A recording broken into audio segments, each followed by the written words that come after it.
அனைவருக்கும் வணக்கம் நண்பர்களே. நம்ம இன்றைக்கி இந்த வீடியோவில் எதை பற்றி பார்க்குறோம் அப்படின்னாக்கா, பிஹெச்டி என்ட்ரன்ஸ் எக்ஸாம் அதுக்கான ப்ரீவியஸ் இயர் கொஸ்டின் தான் நம்ம இதில் பார்க்க போகிறோம்.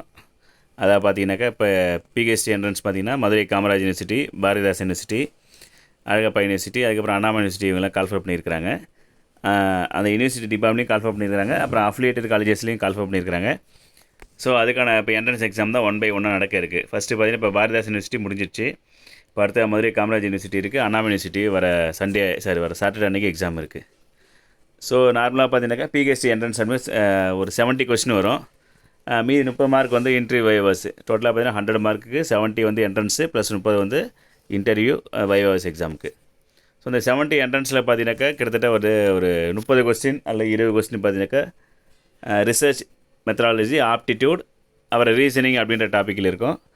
மீதி ஒரு 50 to 60 கொஸ்டின் பார்த்தீங்கன்னாக்கா 40 to 50 கொஸ்டின் பார்த்தீங்கன்னாக்கா அவங்க பர்டிகுலர் மேஜர் சப்ஜெக்ட்டில் இருக்கும். அவங்க மேக்ஸ் மேஜராக இருந்தால் மேக்ஸ் கொஸ்டின் வரும், ஃபிசிக்ஸ் மேஜராக ஃபிசிக்ஸ், அவங்க என்ன மேஜரோ அந்த மேஜர் சப்ஜெக்ட்லேருந்து கொஸ்டின் வரும். எல்லாமே அப்ஜெக்டிவ் டைப் தான். ஸோ அதுக்கான ஒரு ப்ரீவியஸ் இயர் மாடல் கொஸ்டின் தான் வந்து நம்ம இந்த வீடியோவில் பார்க்க போகிறோம். ஒரு 15 கொஸ்டின்ஸ் பார்க்க போகிறோம். எல்லாமே பார்த்தீங்கன்னாக்கா அந்த ரிசர்ச் மெத்தடாலஜி, அதுக்கப்புறம் ரீசனிங், ஆப்டிடியூட் அதை பேஸ் பண்ணி தான் பார்க்க போகிறோம். சரி வாங்க வீடியோ கொள்வோம். அதுக்கு முன்னாடி இது வரைக்கும் நம்ம சேனலை யாராவது சப்ஸ்கிரைப் பண்ணாமல் இருந்தீங்க அப்படின்னாக்கா மறக்காமல் சப்ஸ்கிரைப் பண்ணிங்க. சரி வாங்க கொஸ்டின் ஒன் பை ஒன்னாக பார்த்துடலாம். BSc entrance examination model question paper, research methodology, reasoning, aptitude அந்த டைட்டிலில் பார்க்க போகிறோம். இப்போ ஃபஸ்ட்டு கொஸ்டின் பாருங்கள். The Latin word which is understood as the origin of the word plagiarism is. இந்த பிளஜரிசம்க்கான அந்த லாட்டின் வேர்டு ஆரிஜின் என்னன்னு கேட்டிருக்காங்க. ஆப்ஷன் ஏ பார்த்தீங்கன்னாக்கா பிளஜேரியஸ்ன்னு கொடுத்துருங்க, அப்புறம் பிளகேரியஸ்ன்னு கொடுத்துருங்க, இப்போ பிளஜரைஸ் அப்படின்னு கொடுத்துருங்க, பிளஜரியஸ் அப்படின்னு கொடுத்துருங்க. அப்போ தேர்ஃபோர் இதுக்கு கரெக்ட் ஆன்சர் பார்த்தீங்கன்னாக்கா நமக்கு ஆப்ஷன் டி. சரிங்களா? ஃபஸ்ட்டு கொஸ்டினுக்கு correct answer option D. Second கொஸ்டினுக்கு பார்த்தீங்கன்னா the unit by which the course work is measured. Course ஒர்க்கை எப்படி மெஷர் பண்ணுறாங்க, என்ன யூனிட்டால் அப்படின்னு கேட்டிருக்காங்க. இந்த 4 ஆப்ஷன் பாருங்களேன். ஒன்று ஃபஸ்ட்டு பார்த்தீங்கன்னா credit, second grade, C credit point, third வந்து கிரேட் பாயிண்ட், சி வந்து கிரெடிட் பாயிண்ட்டு, ஃபோர்த் வந்து டி வந்து கிரேட் பாயிண்ட். இப்போ நமக்கு வந்து அந்த கோர்ஸ் ஒர்க்கு நம்ம கிரெடிட் அப்படின்னு தான் நம்ம சொல்லுவோம். சரிங்களா? கிரெடிட் பாயிண்ட் அப்படின்னு சொல்ல மாட்டோம். ஸோ இது கரெக்ட் ஆப்ஷன் பார்த்தீங்கன்னாக்கா நமக்கு A credit. Third question, what is the first stage of the research process. Research ப்ராசஸுடைய ஃபஸ்ட்டு ஸ்டேஜ் என்னென்னு கேட்டிருக்காங்க. சரிங்களா? எப்போவுமே ரிசர்ச் ப்ராசஸ் அப்படின்னா நமக்கு முதல்ல ஸ்டேஜ் என்னென்னு இருக்குன்றாங்க. முதல்ல 4 ஆப்ஷன் பாருங்கள். Collect and analyse the data first option. Second பார்த்தீங்கன்னாக்கா develop and implement the research plan. Third பார்த்தீங்கன்னா ரிப்போர்ட் த ஃபைண்டிங்ஸ். ஃபோர்த்து பார்த்தீங்கன்னா டிஃபைன் தி ரிசர்ச் ப்ராப்ளம். நமக்கு மெயினாக வந்து ரிசர்ச் ப்ராசஸுடைய ஃபஸ்ட்டு ஸ்டேஜ் பார்த்தீங்கன்னாக்கா define the research problem. Research problem என்ன அப்படின்னு முதல்ல டிஃபைன் பண்ணுவோம். அதுக்கப்புறம் தான் ஃபர்தராக நம்ம அதை பற்றின டேட்டா கலெக்ட் பண்ணுவோம். அதுக்கப்புறம் வந்து அதை டெவலப் பண்ணுவோம். அதுக்கப்புறம் அதை ரிப்போர்ட் பண்ணுவோம். ஸோ ஃபஸ்ட்டு ஸ்டேஜ் தான் கேட்டுருக்காங்க. அப்போ இங்கே இருக்கிறது எல்லாமே பார்த்தீங்கன்னாக்கா 4 ஆப்ஷனுமே வந்து அந்த ரிசர்ச் ப்ராசஸுடைய ஸ்டேஜஸ் தான். அதில் ஃபஸ்ட்டு பார்த்தீங்கன்னா முதல்ல டிஃபைன் பண்ணணும் அந்த ப்ராப்ளத்தை, அதுக்கப்புறம் அதுக்கான டேட்டாவை கலெக்ட் பண்ணணும், அதுக்கப்புறம் நெக்ஸ்ட்டாக பார்த்தீங்கன்னாக்கா கலெக்ட் பண்ணி நம்ம டெவலப் பண்ணணும், நெக்ஸ்ட்டாக பார்த்தீங்கன்னா ரிப்போர்ட் பண்ணணும். ஸோ கரெக்ட் ஆன்சர் பார்த்தீங்கன்னா ஆன்சர் டி. அதுக்கடுத்து பார்த்தீங்கன்னா which of the following section is not the part of the research proposal. ஒரு 4 ஆப்ஷன் கொடுத்தாங்க. அதில் வந்து எது ரிசர்ச் ப்ரொபோசலுடைய ஒரு பார்ட் இல்லை அப்படின்னு கேட்டிருக்காங்க. இன்ட்ரடக்ஷன் அது ரிசர்ச் ப்ரொபோசலில் ஒரு பார்ட்டு தான். லிட்ரேச்சர் ரிவ்யூ அதுவும் ரிசர்ச் ப்ரொபோசலே ஒரு பார்ட்டு. ரெஃபரன்ஸ் கம்பல்சரி அது one of the part. Data analysis அப்படின்னு சொல்லலாம். டேட்டா அனலைசிஸ் அப்படின்றது ஒரு நெசசரி கிடையாது, அது ரிசர்ச் ப்ரொபோசலுடைய ஒரு பார்ட்டு கிடையாது. சரிங்களா? இப்போ ஆன்சர் ஃபோர்த்து கொஸ்டின் பார்த்தீங்கன்னாக்கா பி. அடுத்து 5th question, ICT stands for. ஐசிடியோட அப்ரிவேஷன் தான் கேட்குறாங்க. அப்போ ஐசிடி நம்ம ஃபஸ்ட் ஆப்ஷன் பார்த்தீங்கன்னா இன்ஃபர்மேஷன் காமன் டெக்னாலஜி, அப்புறம் இன்ஃபர்மேஷன் அண்ட் கம்யூனிகேஷன் டெக்னாலஜி, அப்புறம் interconnected technology, last option பார்த்தீங்கன்னாக்கா information and computer technology. So இது கரெக்ட் ஆன்சர் அப்படின்னு பார்த்தீங்கன்னாக்கா என்னென்னா டி ஆன்சர். என்னென்னாக்கா information and computer technology, ICT. சரிங்களா? அதுதான் ஐசிடிக்கான அப்ரிவேஷன். இப்போ 5th கொஸ்டின் ஆன்சர் பார்த்தீங்கன்னாக்கா டி. அடுத்து 6th question, what is the purpose of the thesis. தீசிஸுடைய பர்பஸ் என்ன அப்படின்னு கேட்குறாங்க. என்னென்னாக்கா ஃபஸ்ட் ஆப்ஷன் பார்த்தீங்கன்னாக்கா to remind your reader what is your paper is about. Second பார்த்தீங்கன்னா to hook the readers attention. அடுத்து to state your opinion or claim and prove it. அடுத்து fourth பார்த்தீங்கன்னா டு யூஸ் ஒக்காபுலரி வேர்ட்ஸ். நமக்கு வந்துன்னா research அப்படின்னு thesis அப்படின்னால main purpose என்னென்னா நம்ம ஒரு ப்ராப்ளத்தை நம்ம ஸ்டேட் பண்ணுவோம், கிளைம் பண்ணுவோம், அதுக்கப்புறம் நம்ம ப்ரூஃப் பண்ணுவோம். சரிங்களா? அப்போ கரெக்ட் ஆன்சர் பார்த்தீங்கன்னா ஆன்சர் சி. அடுத்து 7th கொஸ்டின் பார்த்தீங்கன்னா standard of research journal is decided on. ஒரு ரிசர்ச் ஜேர்னலுடைய ஸ்டாண்டர்டை நம்ம எப்படி வந்து டிசைட் பண்ணுறோம் அப்படின்னு கேட்டுருங்க. என்ன மெத்தட் யூஸ் பண்ணோம்னா, பப்ளிஷரை வச்சு நம்ம டிசைட் பண்ணுறோமா, இம்பேக்ட் ஃபேக்டரா, சைட்டேஷன் இண்டெக்ஸா, ஆர் பிரிண்டிங் ஆஃப் த ஜேர்னலா அப்படின்னாக்கா நம்ம வந்து எப்போவுமே இம்பேக்ட் ஃபேக்டர் என்ன இருக்கோ அதை பேஸ் பண்ணி தான் அந்த ஜேர்னலுடைய ஸ்டாண்டர்டை வந்து நம்ம என்ன பண்ணுவோம், டிசைட் பண்ணுவோம். தர்ஃபோர் இதுக்கு 7th கொஸ்டின் ஆன்சர் பார்த்தீங்கன்னாக்கா இம்பேக்ட் ஃபேக்டர் ஆப்ஷன் பி. அதுக்கு 8th question, what is the maximum number of pieces that a pizza can be cut into by 7 knife cuts. So ஒரு பீஸா இருக்குது, ரவுண்ட்ஸ் பீஸா இருக்குது அப்படின்னாக்கா maximum எவ்வளோ piece கிடைக்கும், 7 knife கட்ஸுக்கு நம்ம use பண்ணோம், 7 டைம் நம்ம கட் பண்ணோம் அப்படின்னாக்கா ஒரு கத்தியை யூஸ் பண்ணி அப்படின்னா மேக்ஸிமம் நம்பர் ஆஃப் பீசஸ் வந்து எவ்வளோ நம்மளால் கட் பண்ண முடியும் அப்படின்னு கேட்டுக்கிறாங்க. ஸோ இது ஒரு ஆப்டிடியூட் கொஸ்டின். இதில் பார்த்தீங்கன்னா நம்ம ஒரு பீஸை இப்போ கட் பண்ணாமல் இருந்தோம் அப்படின்னாக்கா அப்படியே முழுச ரவுண்டாக ஒரே பீஸ் கிடைக்கும். ஒரு கட் போட்டோம் அப்படின்னாக்கா கண்டிப்பாக இந்த பக்கம் பாதி இந்த பக்கம் பாதி, அவர் 2 பீஸாக நமக்கு பிரியும். ஒரு வெட்டினா பீஸா அப்படின்னாக்கா 2 பீஸாக பிரியும். திரும்ப அதை என்ன ஒரு வெட்டினா அப்படின்னாக்கா 4 ஆகும். அப்போ 2 ஆகும், 4 ஆகும். அதுக்கப்புறம் பார்த்தீங்கன்னா 2 கட் பண்ணால் 8 ஆகும். அப்போ அந்த மாதிரி போயிட்டே இருக்கும். அப்போ ஃபார்முலா என்னென்னா n × n+1/2, அதாவது 1 + n × n+1/2 அந்த ஃபார்முலா. அப்போ இங்கே 7, இதுக்கு ஆன்சர் பார்த்தீங்கன்னா 7 × 7 + 1 8/2. அது கேன்சல் பண்ணால் 4. அப்போ 4 × 7 28. இது கட் பண்ணால் 28 பீஸ் வரும். ப்ளஸ் நமக்கு வந்து இனிஷியலாக கட் பண்ணாமல் தான் நமக்கு அது ஒரு பீஸ். டோட்டலாக பார்த்தீங்கன்னா 29 இதுக்கு ஆன்சர். இது ஆப்டிடியூட்.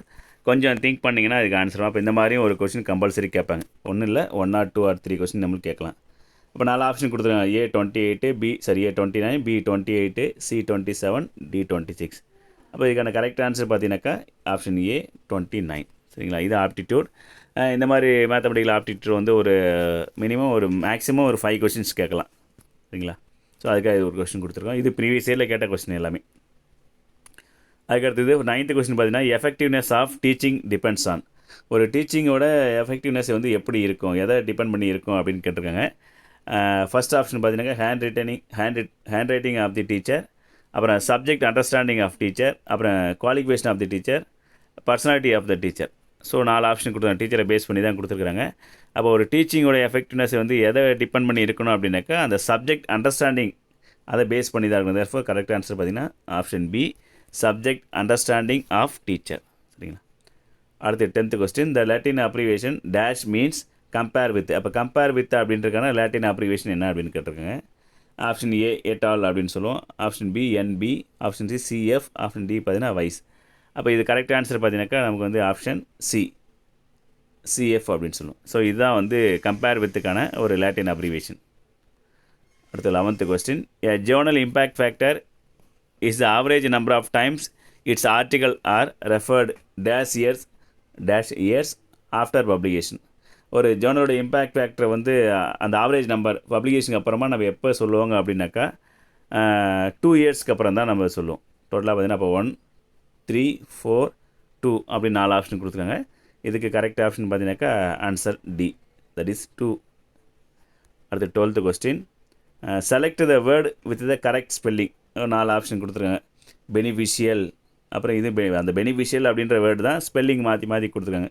இதில் பார்த்தீங்கன்னா DEL வருது, இல்லை BENIFICIAL இருக்குது, இல்லை BENEFICAL, இங்கே BENIFITIAL. அப்போ கரெக்ட் ஆன்சர் அப்படின்னு பார்த்தா பெனிஃபிஷியல் அப்படின்றது தான் கரெக்டான ஸ்பெல்லிங்.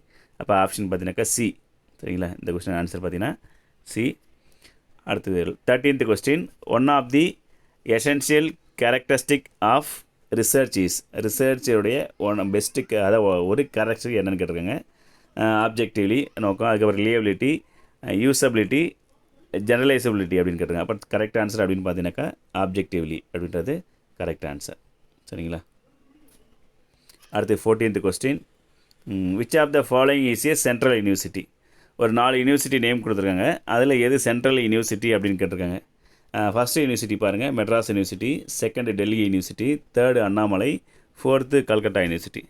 இது நமக்கே தெரியும், மெட்ராஸ் யூனிவர்சிட்டியும் அண்ணாமலை யூனிவர்சிட்டியும் தமிழ்நாட்டில் இருக்குது. ஸோ அது வந்து ஸ்டேட் யூனிவர்சிட்டி. சென்ட்ரல் யூனிவர்சிட்டி அப்படின்றது சென்ட்ரல் கவர்மெண்ட் ஆரம்பிக்க கூட எல்லா ஸ்டேட்லேயும் ஆரம்பித்த ஒரு யூனிவர்சிட்டி இருக்குது. அப்போ நம்ம தமிழ்நாட்டில் பார்த்தீங்கன்னாக்கா திருவாரூர் யூனிவர்சிட்டி, அதுதான் சென்ட்ரல் யூனிவர்சிட்டி. இங்கே கொடுத்துருக்கு டெல்லி யூனிவர்சிட்டி. அப்போ மெட்ராஸ் யூனிவர்சிட்டியும் நமக்கு வந்து ஆப்ஷன் கிடையாது. அதுக்கப்புறம் அண்ணாமலை யூனிவர்சிட்டியும் கிடையாது. அப்போ ஒன்று Delhi university R Calcutta university அப்படின்னு பார்க்கும்போது நமக்கு அந்த எம்பிசி அப்படின்ற ஒரு நேமை ஞாபகம் வச்சுட்டா போதும். எம்பிசி அதாவது பிரிட்டிஷார் காலத்தில் எம்பிசி அந்த 3 யூனிவர்சிட்டியை வந்து ஒன்றா துவங்கினாங்க. எப்போ அப்படின்னாக்கா 1887 எம்பிசி மெட்ராஸ், பாம்பே, கல்கட்டா இது 3 யூனிவர்சிட்டியும், அதாவது சென்னை பல்கலைக்கழகம், மும்பை பல்கலைக்கழகம், கல்கத்தா பல்கலைக்கழகம் இந்த 3மே ஒன்றா தொடங்கினாங்க அந்தந்த ஸ்டேட்டில். ஸோ இது 3மே வந்து நமக்கு என்னென்னா எம்ன்றது மெட்ராஸ், பின்றது பாம்பே யூனிவர்சிட்டி, சி அப்படின்றது கல்கட்டா யூனிவர்சிட்டி. சரிங்களா? அப்போ இது 3 பார்த்தீங்கன்னாக்கா நமக்கு வந்து ஸ்டேட் யூனிவர்சிட்டி தான். அப்போ மெட்ராஸ் இங்கே இருக்குது, அதுக்கப்புறம் நெக்ஸ்ட்டாக பார்த்தீங்கன்னா கல்கட்டாவும் இங்கே இருக்குது, அண்ணாமலையும் நமக்கு இங்கே இருக்குது. அப்போ எல்லாமே ஸ்டேட் யூனிவர்சிட்டி. கொடுத்துருக்கல எது சென்ட்ரல் யூனிவர்சிட்டி அப்படின்னு பார்த்தீங்கன்னாக்கா Delhi university, that is university of Delhi. அதான் ஆன்சர், கரெக்ட் ஆன்சர். அடுத்து 15th question. What is the purpose of a literature review in the research process? Research ப்ராசஸில் லிட்ரேச்சர் ரிவ்யூடைய பர்பஸ் என்ன அப்படின்னு கேட்டிருக்காங்க. சரிங்களா?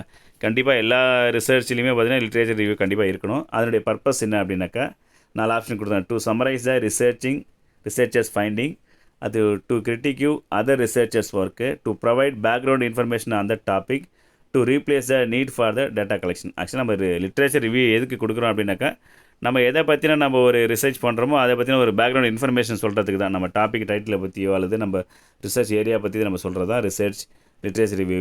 அப்போ தேர்ஃபோர் கரெக்ட் ஆன்சர் பார்த்தீங்கன்னா ஆப்ஷன் சி. என்ன ஆன்சர் பார்த்தீங்கன்னாக்கா to provide background information on the topic. சரிங்களா?